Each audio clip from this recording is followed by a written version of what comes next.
Bienvenidos a la microclase número 7. En esta oportunidad vamos a tocar los temas explicación y reduccionismo.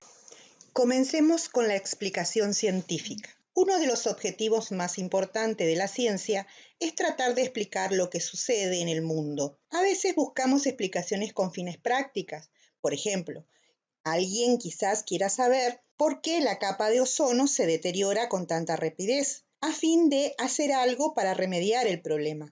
En otros casos, buscamos explicaciones científicas simplemente para satisfacer nuestra curiosidad intelectual, pues deseamos entender más sobre el funcionamiento de nuestro mundo. Esta búsqueda de explicaciones científicas ha sido motivada por ambos propósitos. Con mucha frecuencia, la ciencia moderna proporciona explicaciones satisfactorias. Por ejemplo, los químicos pueden explicar por qué el sodio adquiere un color amarillo cuando se quema. Los astrónomos pueden explicar por qué los eclipses solares ocurren en determinado momento y no en otro.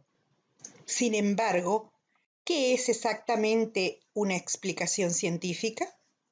¿Qué significa decir que la ciencia puede explicar un fenómeno? Esta es una pregunta que el ser humano se ha planteado desde los tiempos de Aristóteles.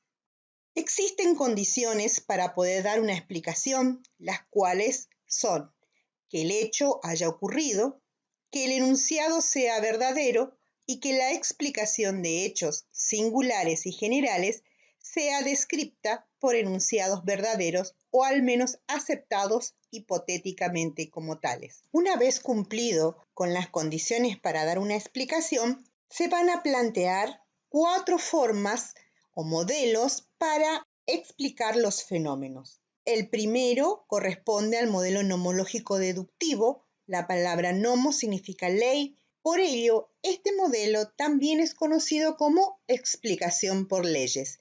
Y sus presupuestos son: toda explicación es siempre una deducción. Lo que expresa es el hecho que se quiere explicar. Y entre las premisas empleadas para la deducción debe figurar leyes estrictas. El segundo modelo es el modelo estadístico de explicación. La explicación estadística se encuentra la aclaración de un hecho singular, pero utiliza una inferencia estadística y leyes estadísticas en lugar de deducción y leyes en sentido estricto. La tercera es la explicación génica, que fue introducida para explicar hechos históricos sin utilizar leyes. Se trata de comprender un hecho histórico distinguiendo una sucesión de hechos anteriores, encadenados de tal manera que identificarán un proceso cuyo final consiste en el hecho que queremos explicar. Y por último, vamos a ver la explicación teleológica. La palabra telos significa fin u objetivo. Este tipo de explicación tiene 2 variantes. Una que se denomina explicación teleológica por propósito y es la que intenta explicar un hecho que sucede en el presente en virtud de algo que ocurrirá en el futuro. Y otra que es la explicación teleológica funcional, que presupone la existencia de algún agente responsable de lo que acontece ahora, que tiene algún propósito y que intenta preservar para el futuro una determinada situación. Vamos a ver un ejemplo de cada uno. Cuando nosotros observamos un fenómeno, la secuencia para la que se pide la explicación es justamente siempre al revés. Es decir, qué es lo que observamos es el resultado. Y allí comenzamos a realizar las preguntas que buscan las explicaciones del por qué sucedió. Se trata de interrogantes como ¿por qué la Tierra no es perfectamente esférica? ¿Por qué las mujeres viven más que los hombres? Y otras que requieren una explicación. Es decir, que una explicación científica es dar una respuesta satisfactoria a la pregunta que busca la explicación del por qué. Supongamos que nos hacemos las preguntas de ¿por qué la planta que se encuentra sobre mi escritorio murió? Podría ofrecer la siguiente explicación. Debido a la escasa luz que hay en mi estudio, la planta no contaba con luz solar porque la luz solar Es necesaria para que se lleve a cabo la fotosíntesis de la planta. Y sin fotosíntesis, una planta no puede elaborar los carbohidratos que requiere para sobrevivir y por lo tanto la planta murió. Este es un ejemplo de una explicación nomológica. Explicar la muerte de la planta deduciéndola de dos leyes verdaderas. Una, la luz solar es necesaria para la fotosíntesis y dos, la fotosíntesis es necesaria para sobrevivir. Y un hecho particular, que la planta no contaba con luz solar. Dada la veracidad de las dos leyes y del hecho particular, la muerte de la planta debía ocurrir. Esa es la razón de por qué los primeros planteamientos constituyen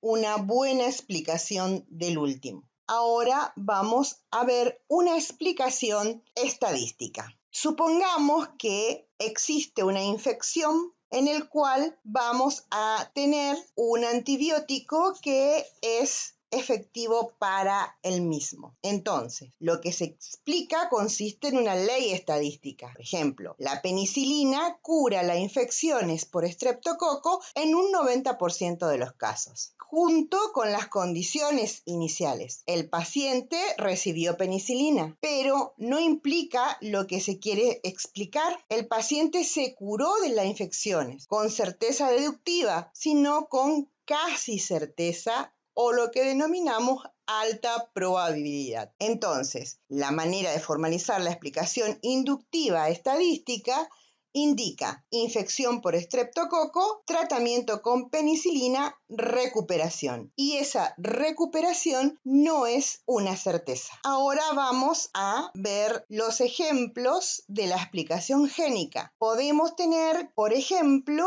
todos los sucesos que hayan ocurrido para que ocurra la depresión económica de 1929 o todos los sucesos históricos para que Hitler llegue en el poder, los cuales son considerados como ejemplo de explicación genética. Dentro de las explicaciones teleológicas habíamos dicho que teníamos dos. Uno es por propósito.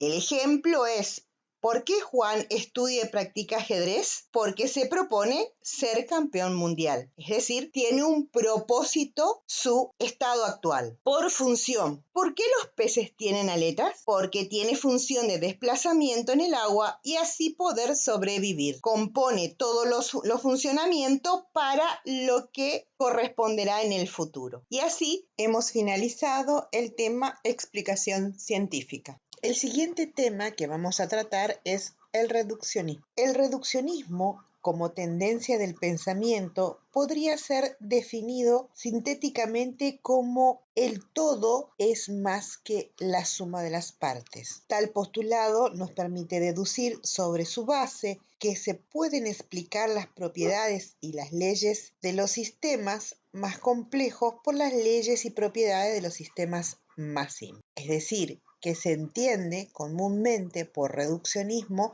el hecho de explicar los problemas que surgen en una determinada disciplina científica en función de conceptos y esquemas extraídos de otra u otra ciencia. Es decir, la reducción permite pensar las cuestiones relativas a una disciplina en términos de otra en particular. La actitud reduccionista puede operar a tres niveles diferentes: ontológico, metodológico y semántico. Dentro del ontológico definimos como reducción ontológica cuando el hombre pasa a ser considerado como un simple producto de la naturaleza, al que se puede tratar como cualquier otro animal, o cualquier otro animal se le puede tratar como al hombre. Esto da lugar a un vuelco en la cultura, cuyo punto de partida era la reivindicación del hombre y su libertad. Para ser bien entendida este concepto, es necesario ilustrarlo con un ejemplo concreto, el de la composición química del cuerpo humano. Los tres principales elementos químicos humanos son oxígeno, carbono e hidrógeno. Los tres forman más del 90% de todo el cuerpo humano. Entonces, la reducción del conocimiento de la persona humana consistiría en recortar ese conocimiento al mero estudio de los tres elementos. La explicación del ser humano se reduce a examinar tales componentes químicos. El otro reduccionismo es el reduccionismo metodológico, que reduce toda investigación a un único método de aplicación. Este reduccionismo es el que tiene más conexión con el problema de la explicación. El ejemplo para el entendimiento de este tipo de reduccionismo es el que encontramos en el libro, el cual nos indica que hay una reducción de las ciencias psicológicas hacia las ciencias biológicas, que dice así: cuando correlacionamos descripciones de las conductas en vocabulario psicológico con descripciones de la misma en un vocabulario fisiológico o corporal, estamos produciendo lo que se denomina la reducción de la psicología a la biología. Ahora vamos a el tercer ítem, que es el reduccionismo semántico. El reduccionismo semántico afirma que el lenguaje de una disciplina puede ser traducido en el lenguaje de otra disciplina. Un ejemplo para este tipo de reducción vendría a ser podemos citar el que se encuentra en la guía, cuando habla de explicar la disminución en la funcionalidad, ya sea por acortamiento o elongación, mediante la frase partió en desventaja mecánica.